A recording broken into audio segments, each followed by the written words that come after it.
C'est quoi? 7 novembre. 7 novembre 99. C'est enregistré ça? Bon. Alors je vais essayer de résister à la tentation de la synthèse, à laquelle j'ai succombé la dernière fois. Alors je vais vous livrer en vrac toutes les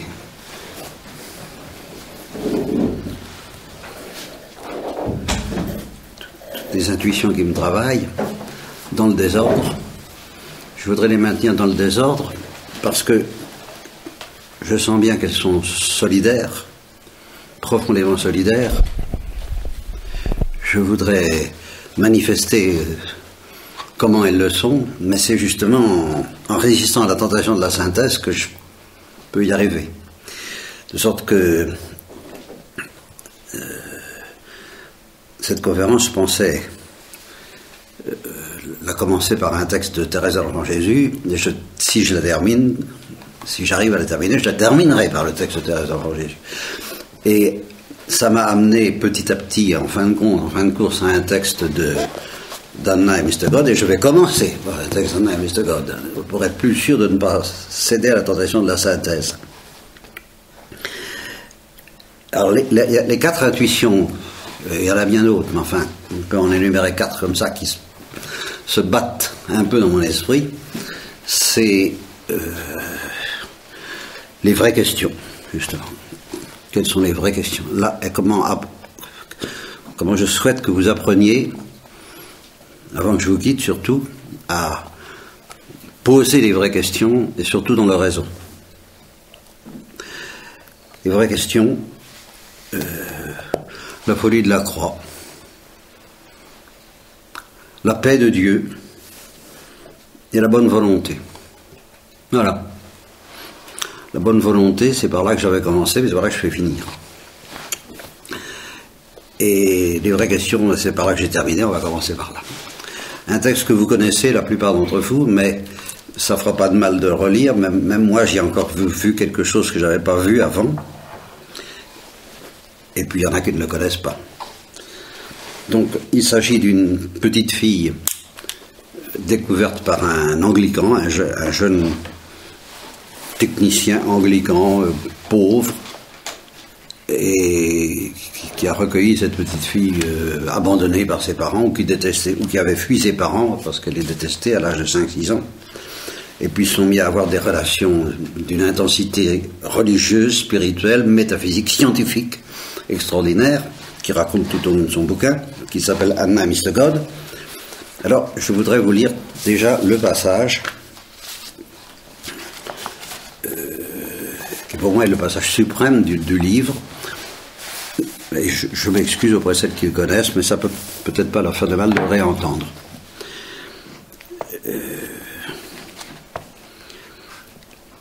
La nuit qui suivit l'enterrement de Skipper, bon, il y a eu un enterrement, ils sont allés ensemble à cet enterrement, Anna, qui est la petite fille, qui appelle Dieu Mr. God, Monsieur Dieu, je fus réveillé par un cri de désespoir qui venait de derrière le rideau.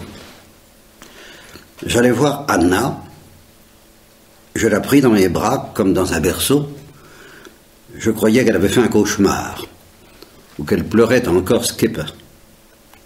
Je la berçai doucement, en émettant ces bruits rassurants qui arrangent tout.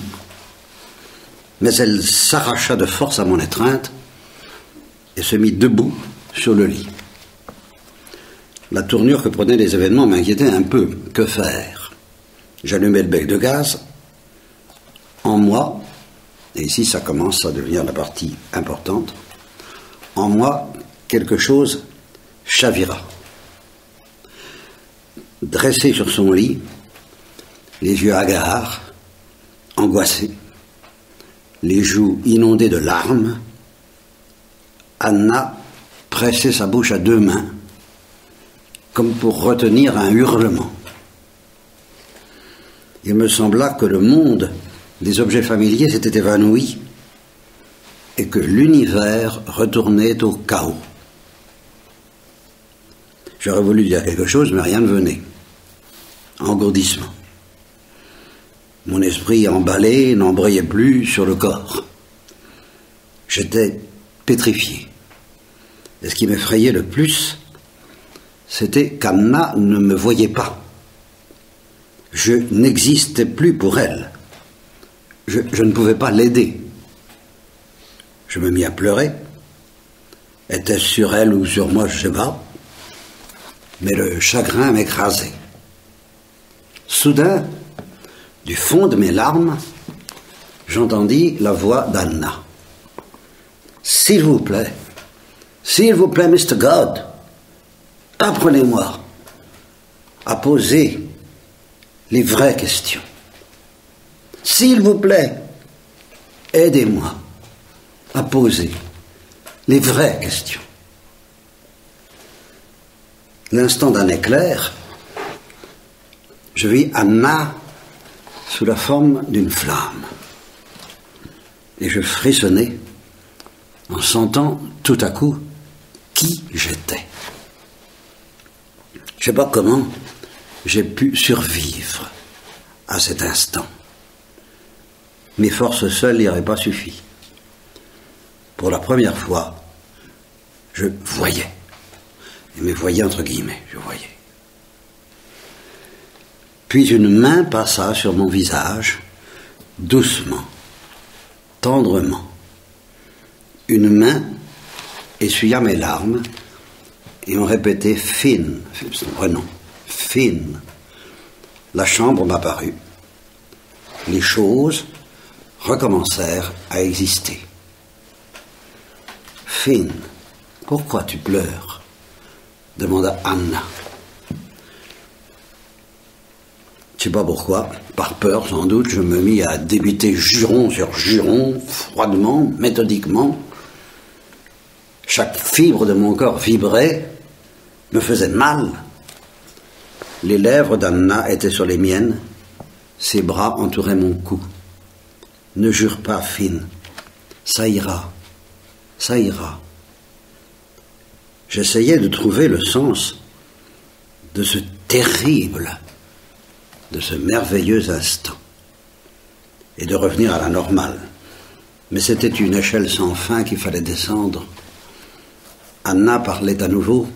« Je suis heureuse que tu sois venue, Finn, » murmura-t-elle. « Je t'aime, Finn. » J'aurais voulu dire moi aussi, mais rien ne se passa. J'avais le sentiment bizarre de faire face à deux directions différentes.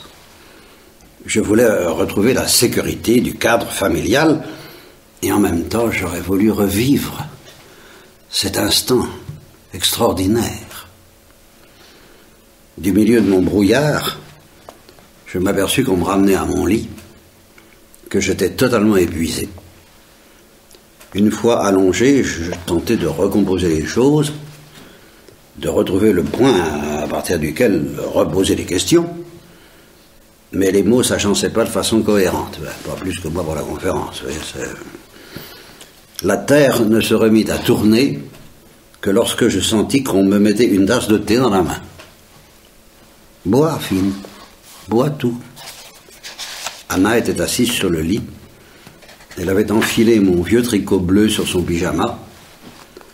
C'était elle qui avait fait le thé brûlant, bien sucré, une tasse pour chacun. Je l'entendis gratter une allumette et suffoquer un peu en allumant la cigarette qu'elle me coinça entre les lèvres. Je me dressai sur un coude. « Qu'est-ce qui s'est passé, Finn ?» demanda Anna. « Dieu seul le sait, dis-je. Tu dormais ? » ?»« Non, ça fait longtemps que je suis réveillé. »« Je croyais que tu faisais un cauchemar. »« Non. » Elle sourit. « Je disais ma prière. » Mais la façon dont je pleurais, j'ai cru... « C'est pour ça que tu as pleuré ?»« Je sais pas, peut-être. » Tout s'est vidé d'un coup. C'était drôle, j'ai cru que je me voyais moi-même. Un instant. Ça faisait mal. Elle ne répondit pas tout de suite, puis elle baissa le ton. « Oui, je sais. » Trop fatigué pour rester accoudé, je me retrouvais soudain la tête posée sur le bras d'Anna. Ça n'était pas normal, ça aurait dû être l'inverse, mais c'était ainsi. Et je me rendis compte que ça me plaisait, que j'en avais besoin. Nous demeurâmes ainsi un bout de temps, mais j'avais des questions à lui poser. Pitch, dis-je, pourquoi tu demandais à Dieu de poser les vraies questions? Oh, c'est un peu triste, c'est tout. Qu'est-ce qui est triste? Les gens. Ah bon? Qu'est-ce qu'ils ont de triste? Ils devraient devenir plus sages en vieillissant. Mais c'est le contraire. Tu crois pas qu'ils le deviennent? Ah non. Leurs boîtes sont de plus en plus petites. Leurs boîtes. Je comprends pas. Mais les questions sont dans des boîtes, expliqua-t-elle. Et les réponses qui se donnent sont juste de la taille des boîtes. Ça, c'est pas facile, continue. Ah, c'est dur à expliquer. Les réponses entrent juste dans les boîtes. C'est comme avec les dimensions. Ah, oui, si tu poses une question en 2 dimensions, la réponse aussi est en 2 dimensions. Mais si tu poses une question en 3 dimensions, tu vas avoir une réponse en 3 dimensions. C'est comme une boîte. On ne peut pas en sortir. Ouais, je crois que je vois. Les questions les remplissent jusqu'au bord et puis elles s'arrêtent. C'est une prison. Peut-être que nous sommes tous dans une sorte de prison. Elle secoua la tête. Non. Mr. God ne ferait pas ça. Oh, j'en doute pas. Alors, quelle est la solution? Laissez vivre Mr. God. Lui, il nous laisse vivre. Et nous pas? Ah non. On le met dans des petites boîtes. Bon, ça m'étonnerait qu'on fasse une chose pareille. Tout le temps. Parce que nous ne l'aimons pas vraiment. Il faut le laisser libre. C'est ça, l'amour. Voilà ce texte. Bon. Alors, il y a longtemps que j'avais été frappé par cette idée qu'il faut apprendre à poser les vraies questions, que c'est pas dans la poche, que la plupart du temps on se pose des questions qui ne sont pas vraiment les vraies questions. Est-ce que je suis sûr de les connaître? Non. Enfin, j'ai quand même quelques pressentiments possibles sur les vraies questions, ça je voudrais vous parler aussi. Quand vous faites oraison,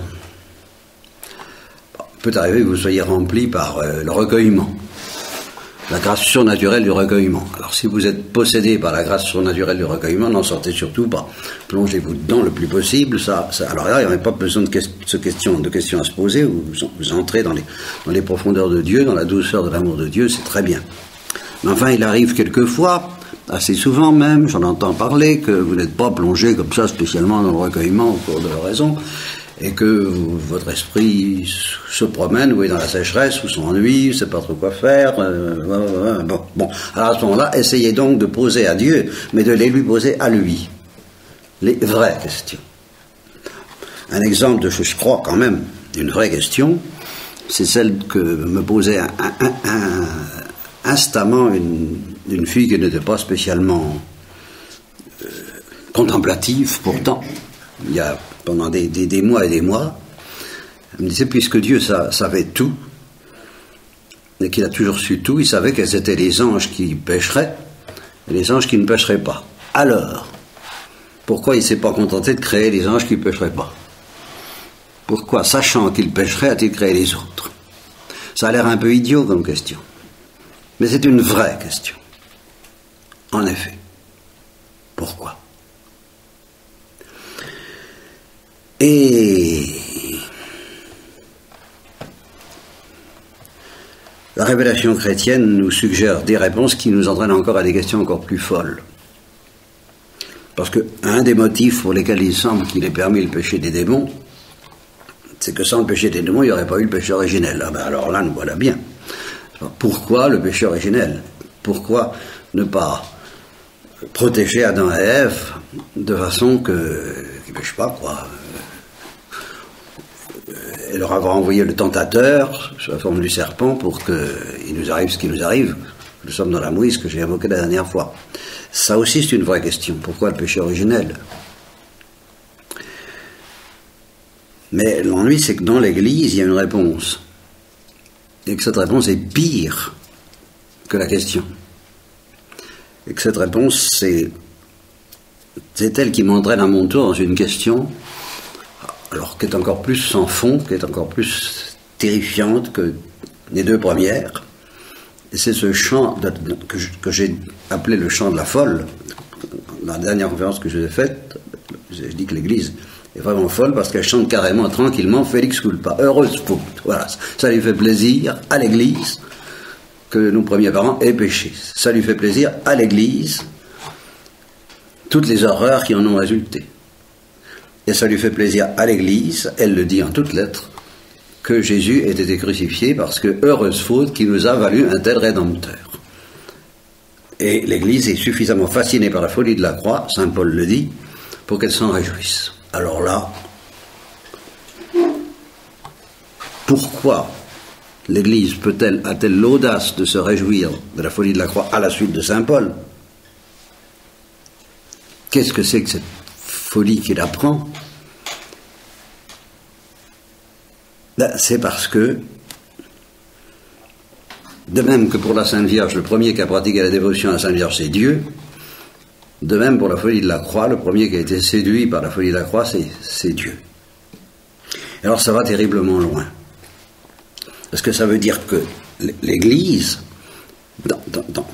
proclame par sa liturgie, par le Felix culpa du samedi saint, ce truc invraisemblable dont j'ai déjà parlé, mais qui comporte une conséquence à laquelle je n'avais pas pensé, dont je me suis seulement avisé hier, ou avant-hier, je ne sais plus, peu importe, et qui m'a sauté à la figure en disant c'est quand même insensé, c'est que si tous les saints, on leur demande de choisir entre un monde sans péché, où Adam et Ève n'auraient pas péché, ils auraient connu le paradis terrestre et le paradis tout court à la fin de leur jour, dans une sorte d'assomption douce. Ça, c'est un monde possible, sans Jésus-Christ, évidemment, sans Jésus-Christ. Ou simplement le Christ glorieux, mettons, à la limite, comme les franciscains ou les scotistes le pensent, le Christ glorieux peut-être, mais pas crucifié. Voilà. Un monde magnifique, splendide, le paradis terrestre, la gloire, le Christ avec, si vous voulez, mais dans la gloire, pas la folie de la croix. Et puis un monde où il y a la folie de la croix, avec le péché bien entendu, parce que sans péché, sans démon, pas de folie de la croix. Et si on demande à l'Église de choisir, elle appuie sur le deuxième bouton. Voilà. Alors, une vraie question, c'est de demander pourquoi. Et la réponse, c'est que le premier qui a fait ce choix, c'est Dieu. Ce qui veut dire que pour l'Église, comme pour Dieu, ben la Trinité ne leur suffit pas. La béatitude trinitaire, dans le premier cas, c'est la béatitude trinitaire, c'est le ciel. Eh bien, ils ont été tellement séduits par la folie de Jésus crucifié que Dieu le premier, il ne s'est pas contenté de la béatitude trinitaire, il a eu la folie de vouloir Jésus crucifié, de vouloir positivement Jésus crucifié, pour le ressusciter après, la gloire, tout ce que vous voudrez, mais crucifié d'abord. Le premier qui a connu la folie de la croix, c'est Dieu. Alors moi je pose cette vraie question, pourquoi? Et alors là, il n'y a pas de réponse. Plutôt, il y en a une, mais alors justement, ça fait partie des 4 points, et c'est un deuxième point,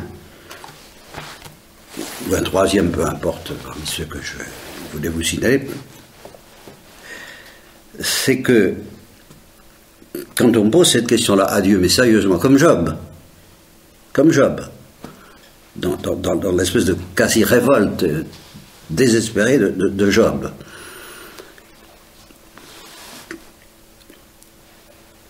la réponse que Dieu nous offre, et justement elle est suggérée déjà par ce texte, et c'est ça que je n'avais pas découvert, c'est qu'il nous donne la paix de Dieu. Et alors là, la paix de Dieu, c'est pas une réponse justement de niveau, elle n'est pas à 2, ni à 3, ni à 4 dimensions, elle fait sauter toutes nos boîtes, toutes nos questions et toutes nos réponses. La paix de Dieu, c'est un déluge. Je ferai couler sur elle la paix comme un fleuve. C'est une inondation, c'est un cataclysme, c'est une catastrophe, c'est un cyclone qui s'abat sur vous. Et qui comme il s'est abattu sur Job. Et quand cette paix s'abat sur vous, et là, c'est un petit peu ce qui est arrivé à Finn. ce qui est arrivé, il a vu Anna et il s'est vu à travers ce hurlement, Anna était dans la paix. Était habitée par la paix. Quand la paix vous arrive dessus, alors là, on ne sait plus quelle tête faire.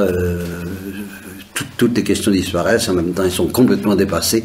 Et l'intensité des horreurs de l'enfer est infiniment dépassée par l'intensité folle de ce vent invraisemblable qui s'appelle la paix.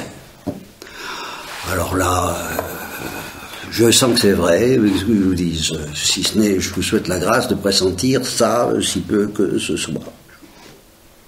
Donc, vous voyez, voilà 2 points, la folie, les vraies questions. La folie de la croix, la paix, qui est encore plus folle que la folie de la croix. Et puis, bien, je voudrais terminer sur la bonne volonté, et là, il faut que j'aille chercher 3 autres textes. Merci. Oui, j'ai découvert une contradiction dans les paroles de Thérèse de l'Enfant Jésus. À première vue, ça n'a rien à voir avec ce que je viens de vous dire, mais justement, j'espère que vous pressentirez que tout ça se tient. Nous allons relire d'abord le texte bien connu sur la grâce de Noël.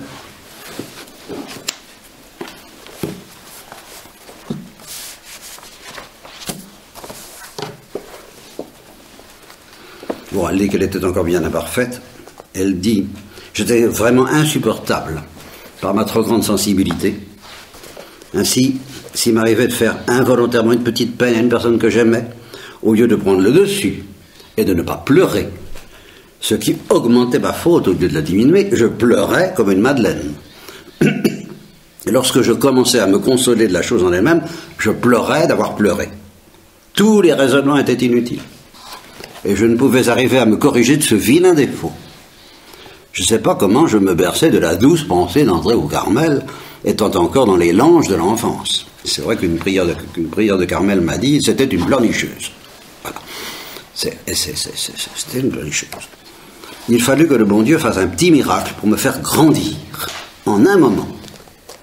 Et ce miracle, il le fit au jour inoubliable de Noël, en cette nuit lumineuse qui éclaire les délices de la Trinité Sainte. Jésus, le doux petit enfant d'une heure, changea la nuit de mon âme en torrent de lumière.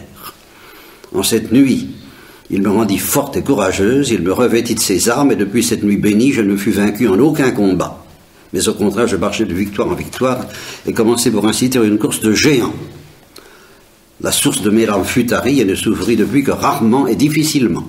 Ce qui justifia cette parole, tu pleures tant dans ton enfance que plus tard tu n'auras plus de larmes à verser. Alors, elle raconte l'histoire des petits souliers, ça n'a l'air de rien. Son père agacé les souliers de la cheminée, qui vont recevoir un petit cadeau, quoi, enfin, sur tous les enfants. À 14 ans, c'était effectivement un petit peu infantile. Alors, son père est agacé, il dit heureusement que c'est la dernière année. Et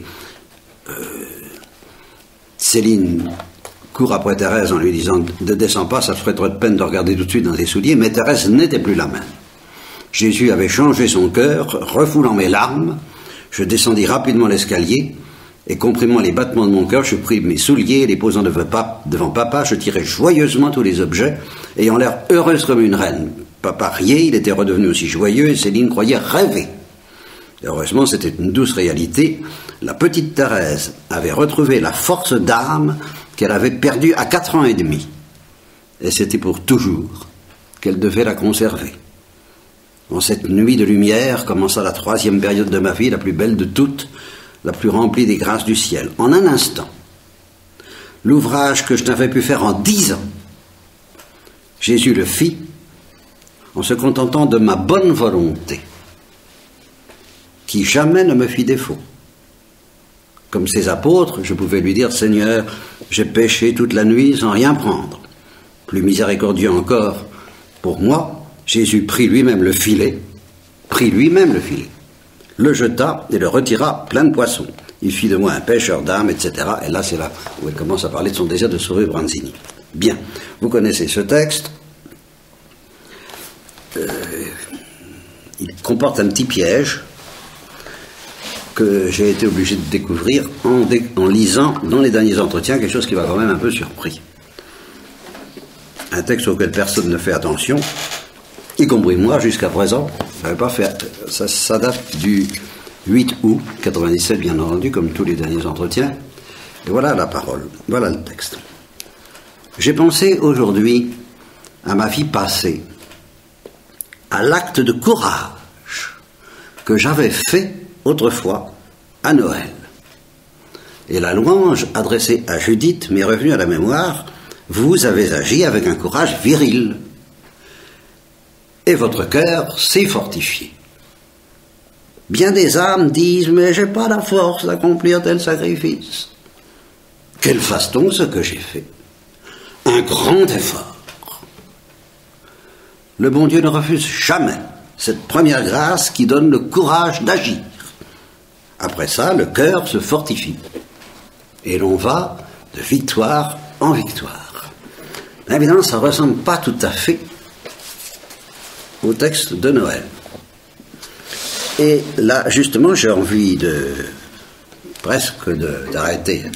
Par un bout, j'arrête la conférence ici en disant, ben voilà, une vraie question. Et à laquelle je ne suis pas sûr de pouvoir apporter une réponse. J'ai de petites idées, je vais vous les suggérer, mais dire que j'ai répondu à une question pareille, je la trouve, c'est un abîme qui frôle les grands mystères qui ont agité l'Église pendant des siècles sur la prédestination, la coïncidence de la grâce et de la liberté, tout ça, comment ça s'arrange, c'est bon. Alors, je suis revenu au texte de l'histoire d'une âme et j'ai repensé à l'aspect où elle dit Jésus se contentant de ma bonne volonté qui jamais ne lui fit défaut. Je soupçonne que c'est par là que ça se tient. Et comment est-ce que cette bonne volonté se manifestait? N'empêche que malgré cette bonne volonté, pendant 10 ans, elle ne pouvait pas en sortir. Alors, quand elle dit aux sœurs, ben, vous n'avez qu'à faire un effort, et vous ferez le sacrifice, on pourrait lui répondre, ben oui, mais n'empêche que pendant 10 ans, vous avez essayé de faire le sacrifice, et puis il a fallu attendre la grâce de Noël pour arriver à ce que votre bonne volonté produise ce fruit qui ne dépendait donc pas de votre courage, puisque vous n'y arriviez pas, mais de la grâce de Dieu. Eh bien, c'est vrai, et ça nous aide à comprendre, ça peut nous orienter pour soupçonner ce qu'elle veut dire quand elle dit, mais qu'elle fasse un effort, car il y a un effort à faire. Et alors cet effort, j'ai l'impression qu'elle le précise assez bien auprès de Marie de la Trinité. Parce que c'est l'effort qui consiste à lever son pied, mais pas pour rire. Il y a plusieurs manières de ne pas arriver à faire un sacrifice. Il y en a une qui consiste à dire, je ne peux pas, non, je ne peux pas. Bon, quand on dit ça, on s'endurcit. Parce qu'on ne gémit pas suffisamment et on n'essaie pas suffisamment. Et qu'elle fasse un effort, on renonce à faire des efforts, c'est parce qu'on ne peut pas y arriver. Alors on ne fait pas d'efforts. Et le courage original qu'elle demande, c'est celui qui consiste à faire des efforts pour prendre des poissons sans rien prendre. À faire des efforts pour essayer tout de même de franchir une marche de l'escalier, même en constatant qu'on n'y arrive pas. On ne se décourage pas. Et on continue. En vain apparemment. Et pas du tout en vain en fait. C'est justement ce qu'elle dit à Marie de la Trinité. Vous me faites penser au tout petit enfant qui commence à se tenir debout mais ne sait pas encore marcher. Voulant absolument atteindre le haut d'un escalier pour retrouver sa maman, il lève son petit pied afin de monter la première marche. Voilà l'acte de courage. Et il est d'autant plus difficile que justement apparemment il ne produit aucun fruit. Et ça dans le cas de Thérèse pendant 10 ans. Peine inutile. Il retombe toujours, sans pouvoir avancer. Et c'est là que se situe, autant que je peux le comprendre pour le moment, le drame de la liberté. Parce que devant cette impuissance, on peut dire, tant pis, moi je m'assieds au bas de l'escalier, puis j'attends qu'il vienne. Hein. Quand il voudra venir, puisque j'y arrive pas, quand il voudra me délivrer, il viendra. En attendant, je joue aux billes. Voyez. Et ça, c'est un endurcissement. Et c'est un manque de courage à la fois. C'est le refus de faire un effort. Mais à quoi ça sert, parce que j'y arrive à rien? Eh bien, vous allez voir à quoi ça sert. Eh bien, soyez ce petit enfant, par la pratique de toutes les vertus, faites un effort. Levez toujours votre petit pied pour gravir l'escalier de la sainteté et vous imaginez pas que vous pourrez monter même la première marche. Non, mais Le bon Dieu ne demande de vous que la bonne volonté. Du haut de cet escalier, il vous regarde avec amour. Bientôt, oui, bientôt, c'est-à-dire dans 10 ans, pour Thérèse, hein, bientôt quand même, vaincu par vos efforts inutiles, il descendra lui-même et vous prenant dans ses bras, vous emportera pour toujours dans son royaume, vous ne le quitterez plus. Mais si vous cessez de lever votre petit pied, de faire des efforts, d'agir avec courage, un courage inutile, il vous laissera longtemps sur la terre. Bon, ben ça, j'en sais quelque chose, c'est sûrement ce qui m'est arrivé, puisque je suis encore vivant. Mais ça, c'est un détail. Ce qui m'importe, c'est que justement le fruit extraordinaire de tous nos efforts sincères pour faire quelque chose qu'on n'arrive pas à faire, c'est d'accepter ce jeu de toucher le cœur de Dieu par notre misère impuissante. Mais la misère impuissante, si on s'installe confortablement dedans en disant « ben voilà, je suis misérable », alors non. Ce n'est pas comme ça qu'on attendrira le cœur de Dieu. C'est en essayant d'en sortir et en n'y arrivant pas. Ça, je crois tout de même que c'est vrai. Ça ne répond pas encore complètement à toutes les questions soulevées par les paroles de Thérèse, et surtout, ça ne répond pas à une question à 14 000 dimensions, qui est quand Dieu s'attendrit de voir nos efforts inutiles, il nous emporte dans sa paix. Et alors là, qu'est-ce que c'est que la paix? Ça, c'est ce qui me fascine le plus, et c'est de ce que je ne sais pas. C'est une immense interrogation, justement, où est ta paix, mon Dieu, quelle est ta paix? Ça, je voudrais que dans l'oraison, vous la posiez constamment, parce qu'elle est pire que la folie de la croix. La folie de la paix est pire que la folie de la croix, sans quoi Dieu ne se paierait pas le luxe de la folie de la croix si elle n'était pas enveloppée dans une folie plus grande encore, qui s'appelle la folie de la paix. Et c'est cette folie de la paix que je supplie qui nous fascine pour toujours, j'espère.